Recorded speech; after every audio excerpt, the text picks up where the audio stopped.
Hi, this is Dan Klein to speak about populism and classical liberalism. I've written a number of things about populism, and One Cheer for Populism is a working title also for this talk today. Um, Three cheers, the concept of three cheers goes back to 19th century Britain and is a strong expression of enthusiasm. And I don't want to express a strong enthusiasm for populism. I think we should be very wary of populism. But some people have suggested that it deserves zero cheers or even, boos, and like necessarily.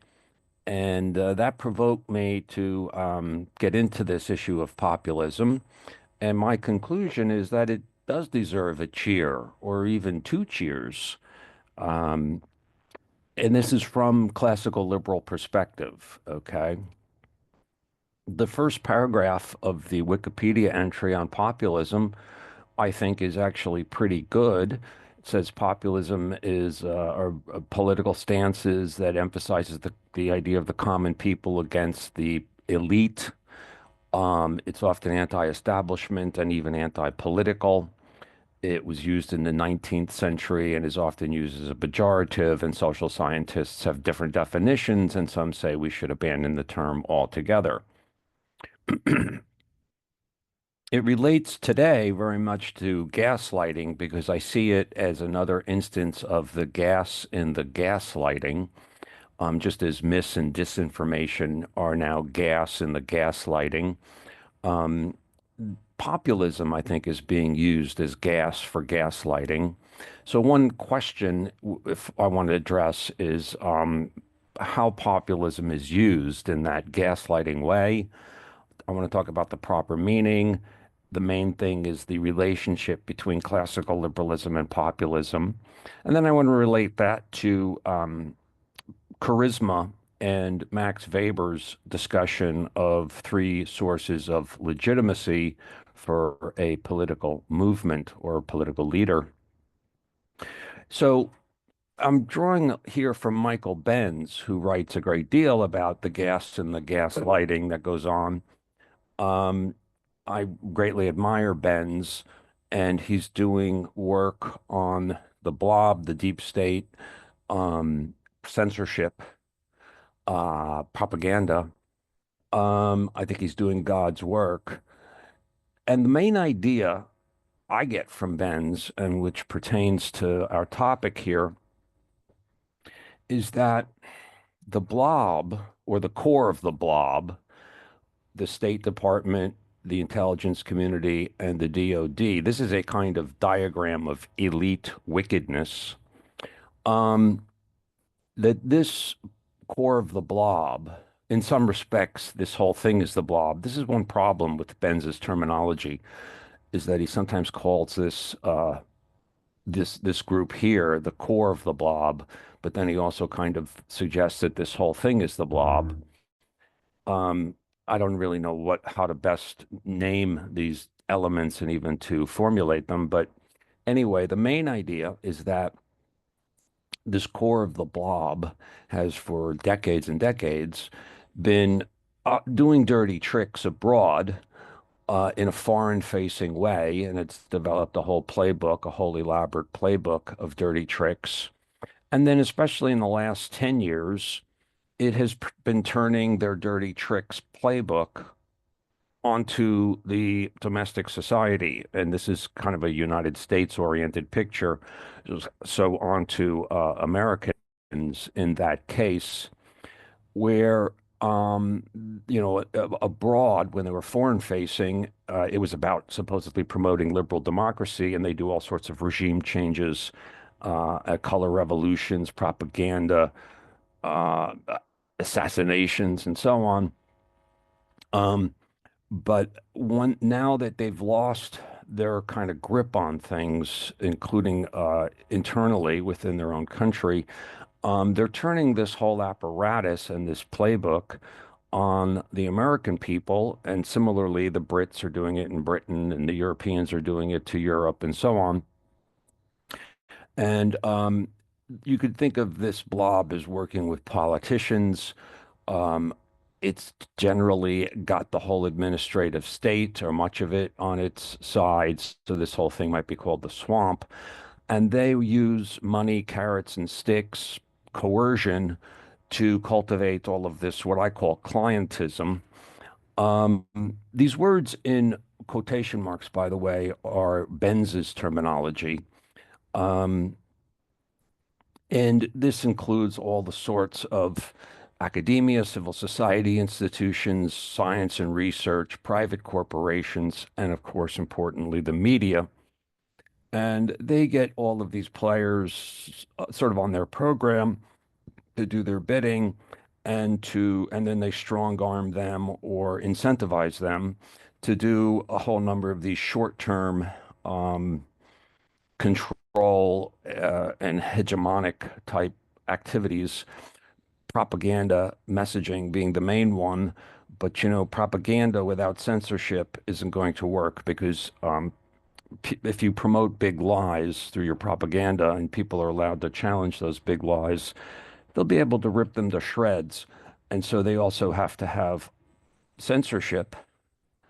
And then for actual individuals, persecution. And they weaponize all of this stuff to do those things. Intimidation runs throughout this whole process. And so the main point from Benz, the main thing to see about Benz is that the dirty tricks playbook has been turned inward. And whereas when they were foreign facing, they said they were promoting liberal democracy. When they turned it inward, what are they doing? They're again supposedly promoting democracy, but they've sort of redefined democracy as themselves. That the CIA is democracy, and all of their clients and friends, the New York Times, CNN, and whatever, are democracy. And so these things that oppose democracy are enemies and threats to democracy, and they have been pasting the word populism on that. And so they, through their propaganda, are turning populism into a term of revilement. Like when you hear the word populism, you're supposed to, you know, recoil at that and hate that. And they are basically indoctrinating people to think along those lines. So the that's how it's this big project of gaslighting, this word populism now. I think this whole apparatus and the people who are teamed up with it and the politicians who are teamed up with it are the greatest threat to liberty today. And the main thing that classical liberals should be combating and exposing. So it's actually these popuphobes, as it were, popuphobes are people who say that populism is necessarily bad, are actually, I think, our greatest enemy, not populism. So you see that this turns the tables. This way of thinking turns the tables entirely on the populism gaslighting. And it's not just, of course, the US, it's very international now. And you can see these kinds of people everywhere, not just in governments, but in all of those clients and affiliated organizations. We've got pharma groups here, BlackRock, Gates Foundation, European Union, and many things here that I think all kind of, this, of course, is not a coherent, like cohesive group entirely, but I do think there's a broad shared mindset and a type of agenda and teamwork between a lot of these players. So I do see populism as a new gas in the gaslight. Now, my own definition is not, again, that different than Wikipedia's. I say a movement is populist when it portrays itself as in opposition to corrupt elites. The elites that matter here are especially those of governmental structures. The government people have ensconced themselves into power and network with other elites, including elites outside of government institutions, to serve their own interests rather than the common interest or the good of the whole.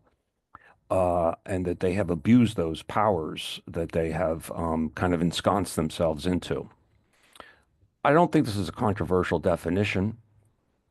Um, Populism then is about the people against the corrupt elites, the corrupt deep state, the apparatus, and so on.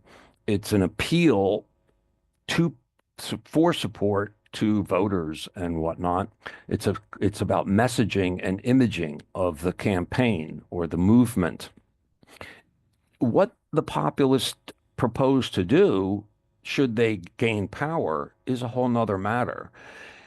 And so then, once they are the rulers, the governors, what they do in terms of policy reform is quite open. Populism, I do not think specifies that or determines that.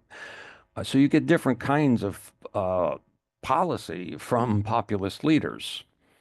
So this is an important thing to keep in mind. Now, an implication of things I've just said is that a populist leader cannot draw his legitimacy from the apparatus that he says is rotten. Makes sense, right? He's got to find his legitimacy, therefore, elsewhere. And that's where Max Weber comes in. Another implication is that successful populism tends to be self-negating.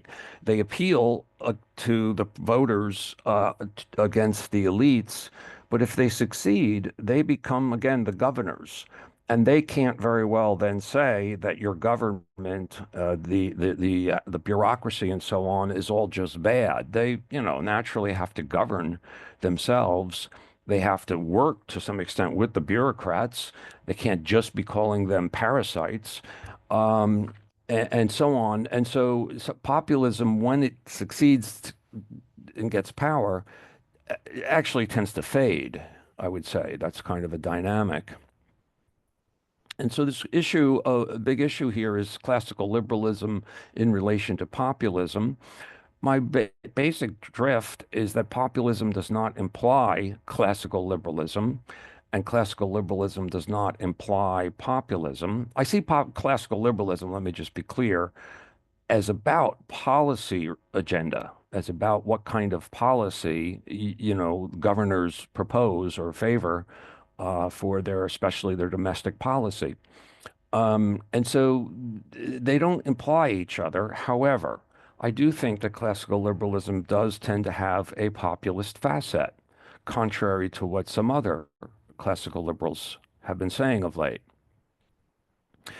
So classical liberalism is just like every other political philosophy. It's about the good of the whole. It's a perspective on what in terms of government policy serves the good of the whole. And this idea of the good of the whole being ethically supreme is perfectly natural to us. It's all part of our whole long tradition of benevolent monotheism. God loves all of his creatures, and so he is universally benevolent towards the whole. And you could say, therefore, the people. Okay. Now, of course, in human life, people are made up in groups and there's parts of the whole, but there's a dynamic between part and whole which sustains the supremacy of the good of the whole, even though we should focus on certain parts, the parts that we can more effectively serve and improve. And so here's just one quotation of this general ethical attitude from Adam Smith. The impartial spectator sees the good of the whole people. The many here is the people. Okay. So I'm just saying, like, of course, we're all about the good of the whole. And that corresponds pretty naturally to, the people. Okay. Now, about elites. There's a super strong tradition, a natural tradition in classical liberal scholarship and thought. Among classical liberals, you could also talk about Tocqueville and others, but within a little firmer libertarian strain, there's a strong tradition about the exploitative, coercive political class or group, basically predating on the productive and peaceful class. Here are some names that have expressed this. And so the idea that elites abuse power, gain power, usurp power, and use it against the good of the whole is extremely strong and natural to libertarian thought. So in that way, too, the idea of populism dovetails really quite naturally with classical liberalism and libertarianism. Let me remark that a number of these writers take this to kind of anarchist conclusions or directions in that they basically equate the government with a criminal organization. Now, I think the government has a great similarity to a criminal organization in that they both initiate coercion, and that is really the essential feature of their nature. That is to say, the initiation and even institutionalization, at least in the government's case, of coercion. But I don't think that makes them identical, government and criminal organizations. There are big differences between these two different types of coercive activities. The government posts on a website how they are going to coerce you. You know, how much of their taxes they're going to take, how are they going to restrict your freedom of association, freedom of contract, how are they going to threaten you with violence and force against certain uses of your property. It's on a big website, which they are supposed to stick to. That's the idea of the rule of law. And criminal organizations don't do that. You know, they don't say on their website, you know, at 3 a.m., if I see you out here on the street, I'm going to stick a gun in your face and mug you. Or, you know, tomorrow night, I'm going to break into your car and try to steal your car. They don't have that. I mean, it's very different. You know, the government not only does this overtly, but they have a whole set of rationales for it. And there's a whole public support for it to some extent, and a whole institutionalization of it. So I do want to say that I don't go so far as to equate governments with with a criminal organization. I think there are two different concepts here. But the basic nature of coercion is there and fundamental. So again, the idea of, you know, fighting corrupt elites who are predating on us is very, very natural to classical liberalism. Bastiat said the state is the great fictitious entity by which everyone seeks to live at the expense of everyone else.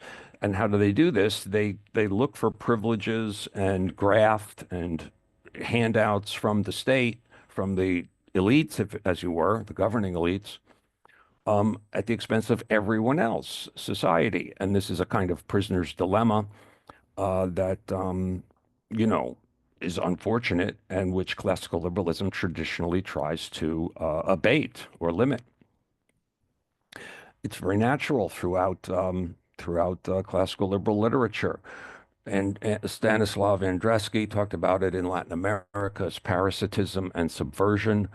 I have my friend Marco Bassani's book here about chaining down Leviathan in terms of the United States and some of its political thought and political issues.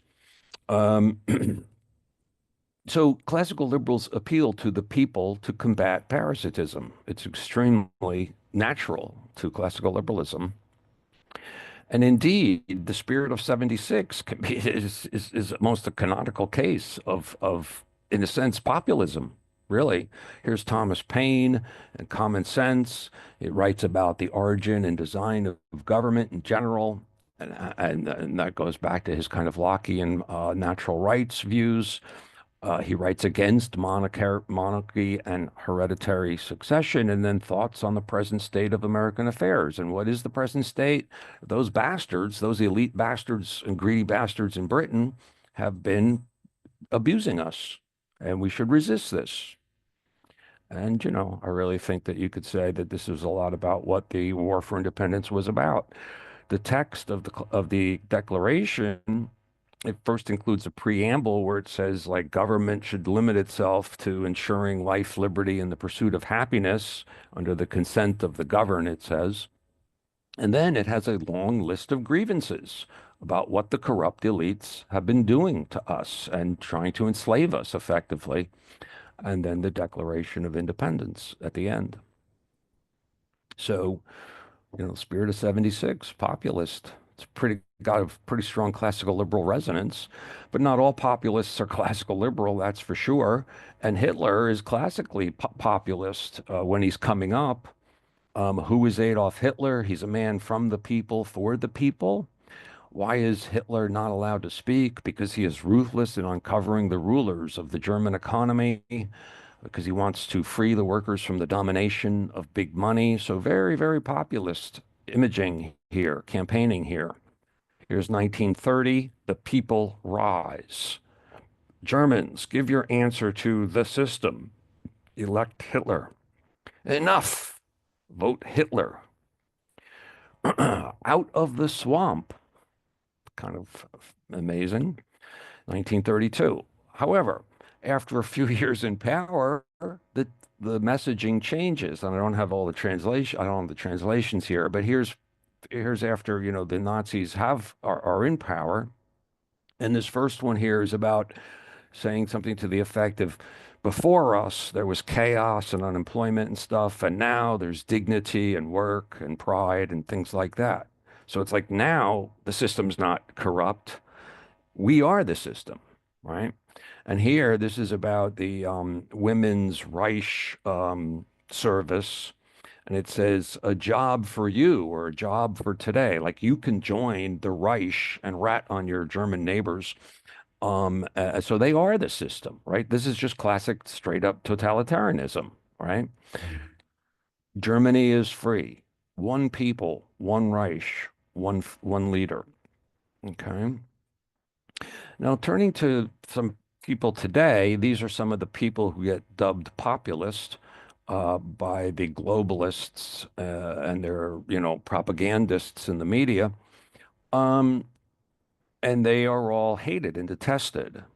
So these are people the popuphobes hate, the kind of globalist popuphobes in particular here. Here are some more. This is Georgescu from Romania and the woman leading the AfD in Germany. And then there's Maloney. This is a presentation I prepared for a group here in Milan where I'm at. So I highlighted this a bit and how she has been called a populist. And then in North America, we've got figures who are sometimes thought of as somewhat populist. We got Trump, and then on the left, Bernie Sanders. This is Ron Paul. This is Pierre Poilievre, if that's how you say it, in Canada. I'm not sure how well populism fits, Polyev actually, but it seems a bit. But I'm just saying to like, hey, I mean, Ron Paul is pretty darn good from a classical liberal perspective, I certainly feel, as is his son, Rand Paul. And South America, these guys have been called populist for sure. And these guys on the left, I think, sounded very populist, especially in their appeals coming up. Now they grabbed power. This is Castro and Chavez, um, and reigned, for a long time. Um, Now, one of the interesting wrinkles here is that the evil elites who are abusing us and impoverishing us, um, for these cases, they can say the United States is the corrupt elites and blame the United States for their problems. So that's a kind of interesting wrinkle, which we in the United States don't relate to very well because we don't have this hegemonic other country pushing us around. Um, so in a way, this is a kind of a morphing of a populist about elites abroad or foreign power, but you could still, I guess, call that a kind of populism from the Cuban or Venezuelan point of view. So in that case, even though these guys had power, they can maintain that kind of populist appeal while they are the leaders of their own governments. So these popuphobes revile populism all of these people that we've been talking about, and this would be their kind of propaganda media, which for whatever reasons I don't understand, do the bidding of these globalist types. Um, but now, what really provoked me to get into this topic is that I saw my friends playing into this popuphobia move, this gaslighting. And it really upset me. And I looked into it. I read Niels Carlson's book here, Reviving Classical Liberalism Against Populism. Niels is a good friend of mine. Um, and to see how they put this together and how they see it, and a similar kind of classical liberal point of view comes from Shika Dalmia, who's a leader of the Substack blog The Unpopulist, which is very active. And then a couple of other people who also seem to be basically popuphobes from a more classical liberal perspective. And what they do is they, especially you can see this clearly in Carlson and Dalmia, is that they build into the term, their meaning of the term populism, bad, bad, and that's from a classical liberal perspective. Um, And I just don't see the grounds for that. I see that as highly idiosyncratic as a way of defining populism. Um, and it poses very serious problems, as we'll see in a second. But just to quote Niels, populism is the antithesis of classical liberalism. Populism is the opposite of classical liberalism. And Shikadamiya says a populist movement has to show contempt for liberal procedures, checks, and balances.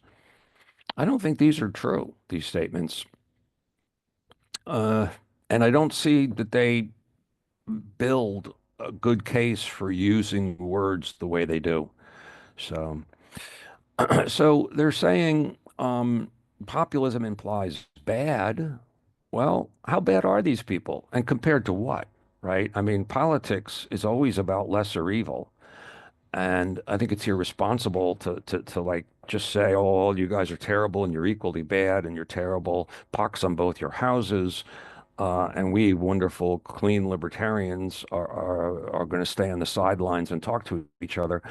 I mean, I frankly am very, very, I don't know a lot about these other guys, but I'm like very grateful for Ron Paul's efforts over the years, and those kinds of people. There are many Republicans in Congress and so on that I'm very, very grateful for. And you could say they have this strong populist element because they tend to be kind of free marketeers, wanting government smaller and so on. But the real challenge, the main poster boy for my case, is Milei, who seems to me to be both populist and very classical liberal.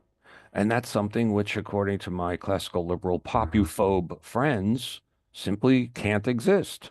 Like those two sets, populist and classical liberal, just don't intersect. Well, look, they do. I mean, look, we've got an actual element that is in both sets, forming an intersection. That he is populist, Millet, is really quite uncontroversial. This is from Wikipedia.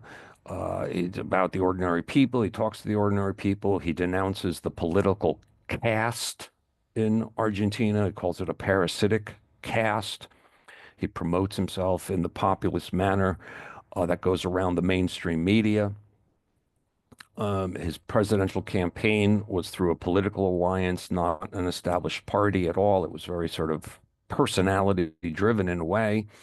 Um, so it was very populist, and he was called populist by all of the, or not all, but much of the leftist legacy media. As you see here, these are headlines from these various outlets. So he's populist. I mean, I don't see any way around this. Meanwhile, he's highly classical liberal and is hailed as such, even by Cato, National Review, and others. And he calls himself a liberal and a libertarian. So, hmm. how do they deal with this Milei challenge? I find that they tend to ignore it. They give it very little attention. They should be focusing on it as scholars to, deal with the confound to their own theory. And what they say in response to it, because I have engaged Niels and Shika to some extent on this, I think is very thin and, you know, basically weak. Um, some may suggest that he isn't really a populist. I don't think that works. Others may suggest that he's not really a classical liberal. I don't think that works, especially when we give any, accommodation to the fact of actually governing the actual compromises in real world of politics. Um, so, yeah, what can I say? So let me say a little bit here now about sources of legitimacy, drawing from Weber, who unfortunately died at age 56. I think he died from pneumonia, so 1920. So he was kind of a victim of that pandemic. And this work is something that was published and put together posthumously by his wife. And it's in here that he talks about three sources of legitimacy to a political leader. Um, One is legitimacy drawn from institutional structure and hence personnel, procedure, practice, conventions among them, modern bureaucratic administration, as he calls it. You might call it the apparatus, the machine, the administrative state. Um, those structures and the financing of them and the whole carrots and sticks that they can wield is, of course, one big source of legitimacy to people. Um, but when a leader doesn't have that, and especially a populist leader is going to be saying that that's corrupt, they need to find other sources of legitimacy. And there's two ways that they could draw on personal authority, sort of as a person. And one is if the person has this great standing as some kind of traditional leader, tradition such as a religious tradition. It could be a patriotic tradition, maybe a military leader like George Washington, right? Because he was like the general who won us the war. A creedal position, perhaps. I think that pertains to the United States, which is sometimes called a creedal nation, or a mythic tradition. So traditions matter, philosophical traditions, cultural and religious traditions. Um, and then there's also charisma, kind of a native charisma to the person, an engaging personality, somebody that people grow to trust. And it doesn't mean all the people. It doesn't even necessarily mean a majority, but it means like a big hunk of the people who think of themselves as representative of the common good. Um, Now, this is about trying to find legitimacy, but let me also say that related to legitimacy is the whole matter of coordinating activities within the movement. And that's another way that I think that Weber's breakdown here is good, useful. The bureaucratic administration itself has established manners of and channels of coordination, right? So that's a source, a means of coordinating activities. But these other things too, personal leadership is a source of coordinating activities, the messaging, the campaign, the staff, the tour, the plan, the agenda.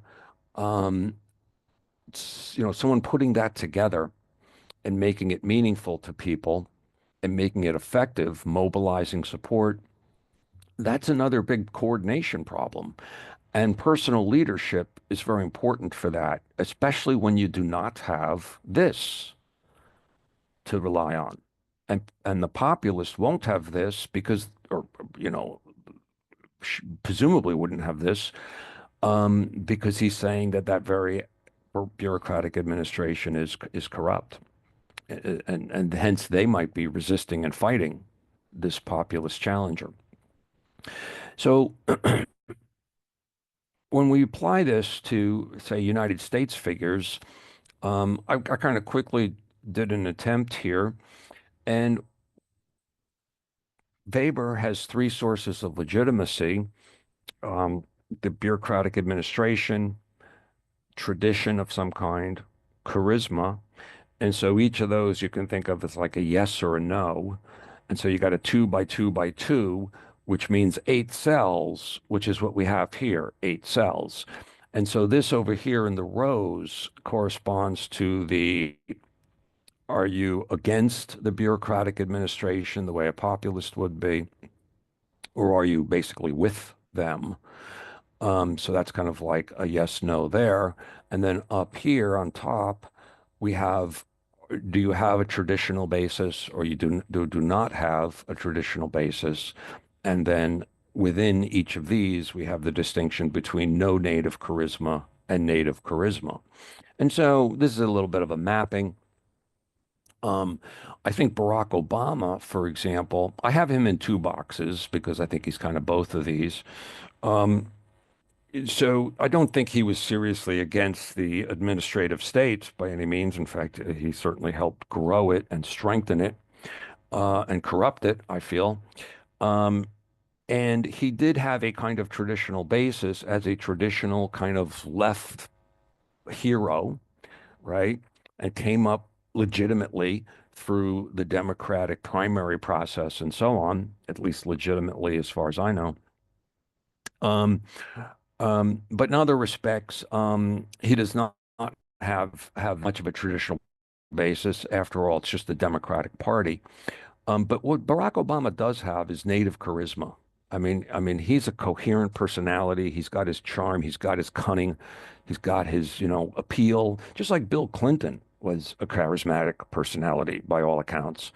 So, you know, charisma doesn't mean populist, doesn't imply populist is one thing we're learning here. And let me just say again, native charisma is about something about kind of almost like personality of the person himself, as opposed to charisma that will naturally accrue to anyone who's put in a real position of leadership.